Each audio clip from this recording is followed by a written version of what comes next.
What's up, losers? Today I'm back with some more r/fatlogic mischief. Taking a look at a couple of posts that captured my attention.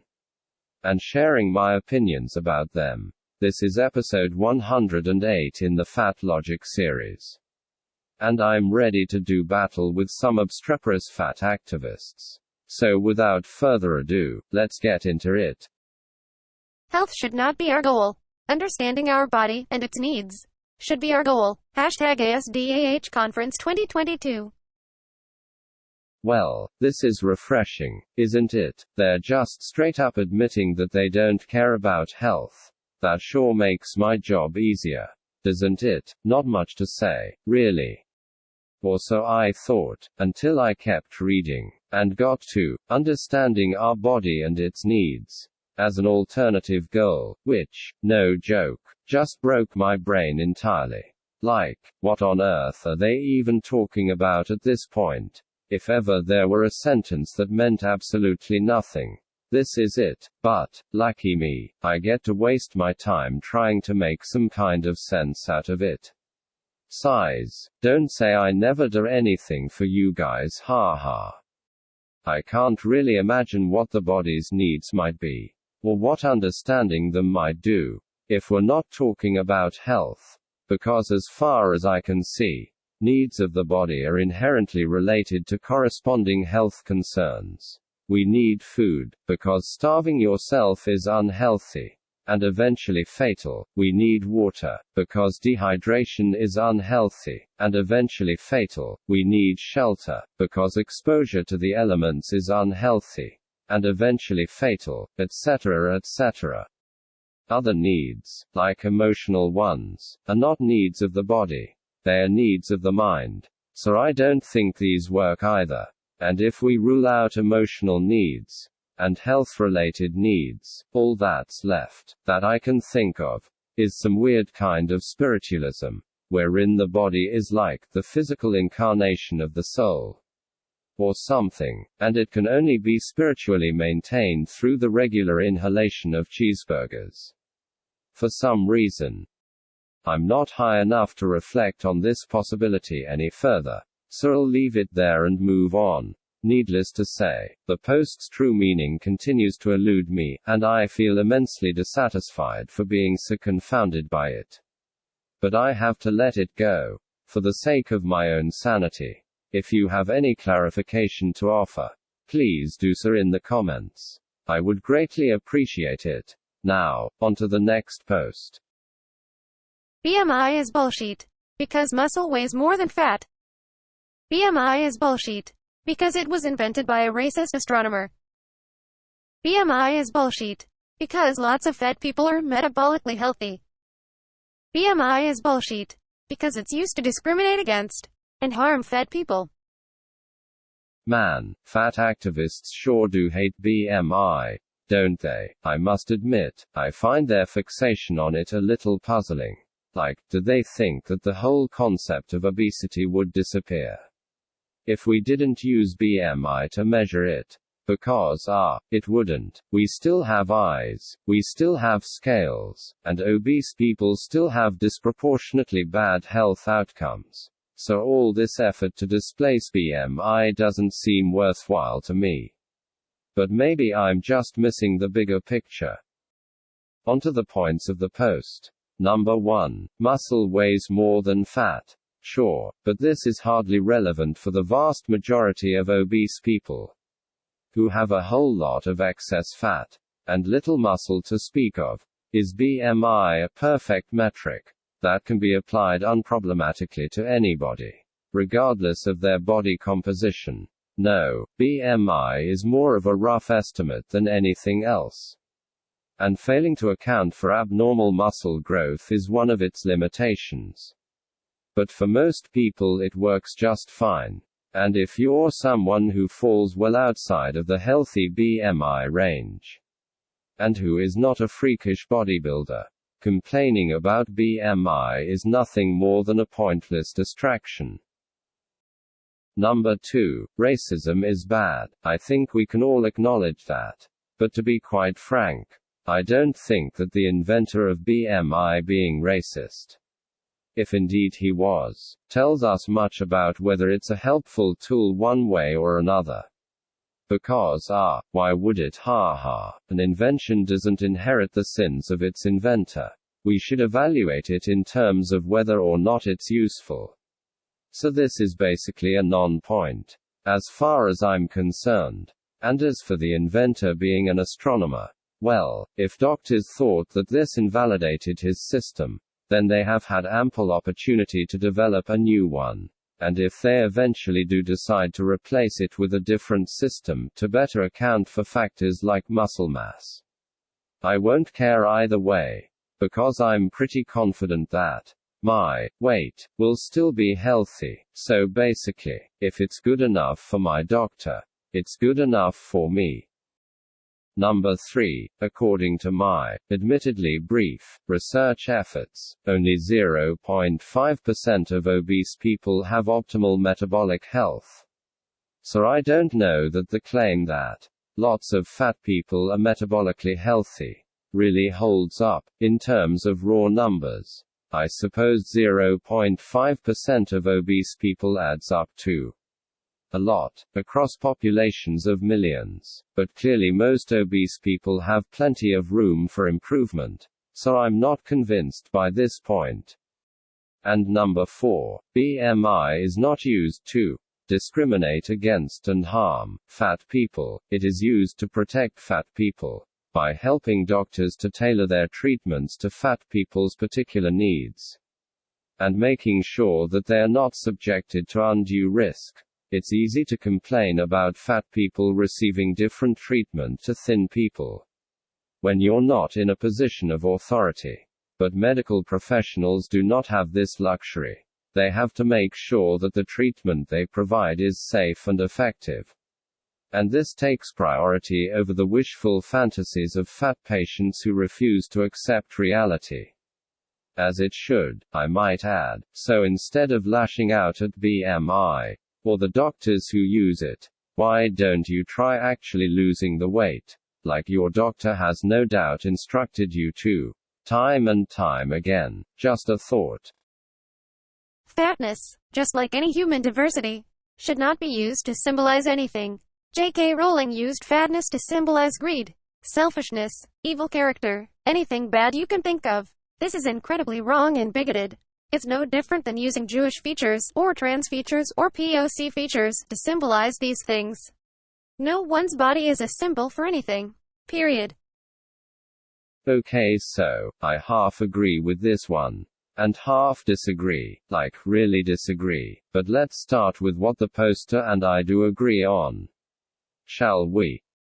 I actually do agree with the post, that the way J.K. Rowling describes some of her fat characters is mean-spirited and unnecessary.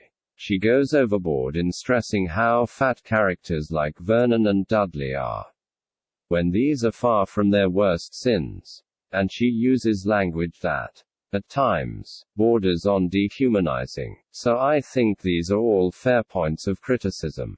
Part of her reason for doing this seems to be comedic. But this is troubling in its own right. Because even if we acknowledge that obesity is bad, it does not justify cruel mockery. And in all honesty, telling us over and over again how overweight characters are really isn't that funny. The other main purpose behind her focus on weight seems to be, as this post rightly notes, that she uses weight to symbolize negative characteristics. To take the same example as before, in the case of the Dursleys, it is primarily used to represent greed. This might seem fair at a glance, as a lot of fat people indeed are greedy, and this can manifest itself in their eating habits. But it is overly simplistic to represent the overall relationship between fatness and greed in this way. Because plenty of the world's greediest people, especially in terms of material wealth, are thin, and most fat people did not become fat by being greedy. Irredeemable assholes, like Uncle Vernon, they got there out of a lack of education around healthy diet habits, or unresolved emotional issues, or a lack of impulse control, or any number of other factors. that have more to do with unfortunate circumstances than moral failings. None of this changes the fact that fatness is caused by overeating, of course. But if we want to help fat people lose weight and achieve a healthier lifestyle, we are not going to get there by poking fun at them, demonizing them, or representing people who look like them in media as horrible caricatures, whose moral failings are inextricably tied to their weight. We are going to get there by showing them empathy, and by actually helping them to develop healthier habits. So as far as all of this goes, I do agree that J.K. Rowling's representation of certain characters is unhelpful. And I think it's fair to point that out. Where the post completely loses me, though, is in its comparison of bad fat representation to bigoted representation of Jewish, trans, or POC features. Because not only are these kinds of representation vastly more damaging and consequential, see Nazi propaganda films and minstrel shows, but they are also categorically different to representations of fat people, by virtue of the fact that fatness is not an innate characteristic, but a product of lifestyle choices. Even if representing fat people in overly simplistic ways might be damaging, it is fundamentally a commentary on fat people's lifestyles and behaviors, not essential physical qualities, and it is both misleading and disrespectful to equate these most fundamental aspects of who we are to something as changeable and controllable as weight. Furthermore, being Jewish, or a person of color, or trans, is not something that should be portrayed negatively, because there is nothing wrong with these identities. Whereas fatness, while not necessarily indicative of any moral failing, is an unhealthy and harmful state of being that we should discourage wherever possible, and assist people to extricate themselves from. The suggestion that getting fat, and being judged for it, is in any way comparable to living in a state of marginalization, simply for being born a certain way, is staggeringly misguided, insulting to people's experiences of real-world oppression, and unhelpful to marginalized groups, who already have to fight hard enough for the recognition that they deserve. So in summary, it's okay to call out media representation that caricatures and pokes fun at fat people. But this shouldn't be used to defend fatness against the rightful acknowledgement of its unhealthiness. And for the millionth time, stop comparing fatness to race, or sexuality, or gender identity, or anything else at all really. These comparisons almost never hold up to scrutiny. And they're honestly just offensive. Do better, please. Helpful phrases at the doctor's office. Show me a study where a majority of subjects succeeded at the amount of weight loss you are suggesting. Do thin people get this health problem? What do you recommend for them? Due to a low rate of success and serious irreversible side effects, including death, weight loss surgery is not an option. The research I've seen shows that the vast majority of people who attempt weight loss fail, and many actually gain weight long term. Please provide me with evidence-based medicine and the opportunity for informed consent.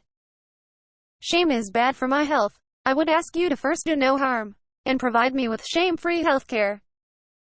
In our limited time, I'd like to focus on what I came in for. Good Lord, these people really just don't get what a doctor's appointment is, do they? Like, they actually think that the point is not for them to seek the advice of a qualified professional who knows infinitely more than they do, and implement their suggestions as best they can. They think it's a forum for them to spout off whatever inane drivel they've read on some random fat acceptance blog, and try to expose their doctor as the malevolent agent of fatphobia that they seem to think all doctors are. It's crazy. This post is a goldmine of fat acceptance hilarity, and I doubt I'll get around to addressing all of it. But here are a couple of things that really got me chuckling. First, why would you ask your doctor to provide you with a study where the majority of participants lost weight? I mean, they're a doctor. If they regularly instruct patients to lose weight, which I'm sure they do, with current obesity rates how they are, then I'm sure they've seen more than their fair share of successful weight loss stories.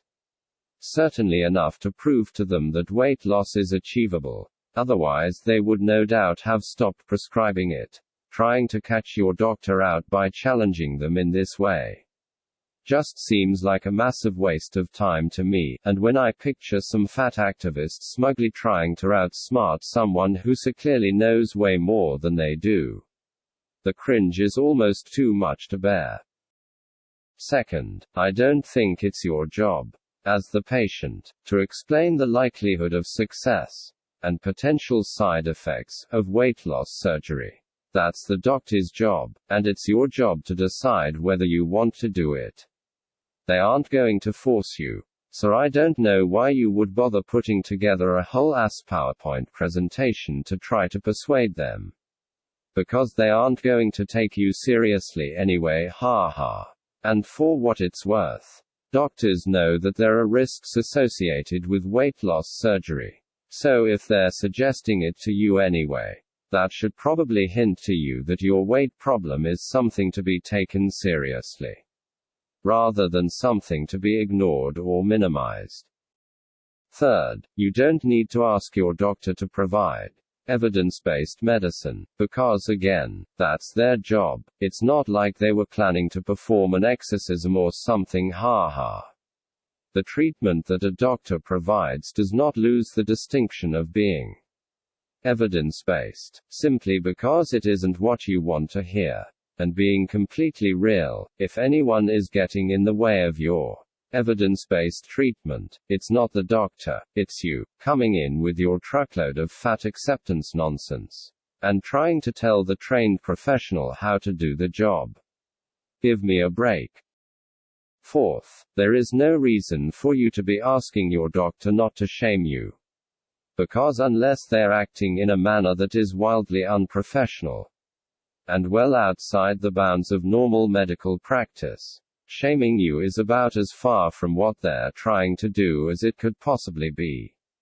The doctor-patient dynamic is extremely sensitive, and trust is vital to ensuring that the patient feels comfortable sharing vital information that they might feel deeply embarrassed or self-conscious about. However, if you consider any suggestion on the part of your doctor that you need to change anything about your diet or lifestyle, tantamount to shaming, then naturally it will be impossible for the doctor to provide the care that you are seeking. Because the point of going to see the doctor is to get an informed and honest opinion about what might be wrong with you, and what can be done about it. If you are not ready to hear this, that is undoubtedly a problem, but it is not a problem for the doctor to remedy. It is a lack of maturity on your part. And until you are able to resolve this issue, I really don't see why you're even bothering to keep going in. Because it seems unlikely to prove a productive use of anyone's time. And finally, I find the last point of, in our limited time, I'd like to focus on what I came for. Endlessly amusing. Like, if you're so concerned about making the most of your time, why would you do your absolute best to sidetrack the whole appointment? Get into a pointless back and forth over sheet you know nothing about, and ignore the advice that is given to you. It just doesn't make any sense. Unless you really just went in so that you could have a platform to make a giant fool of yourself. In which case, mission accomplished. You sure did it. Now go get a hobby. Well, that's all I've got for you today. I hope you enjoyed the posts, and that you found my commentary useful in some way. What do you think? Should health be our goal? Or should our goal be understanding our body and its needs? Is BMI bullshit? Why or why not is J.K. Rowling's representation of fat characters problematic? What would be your list of Helpful phrases to use with your doctor during an appointment. Let me know in the comments. As always, don't forget to like and subscribe, or I'll make Uncle Vernon and Dudley take turns sitting on you. Just kidding, haha. Anyway, catch you later.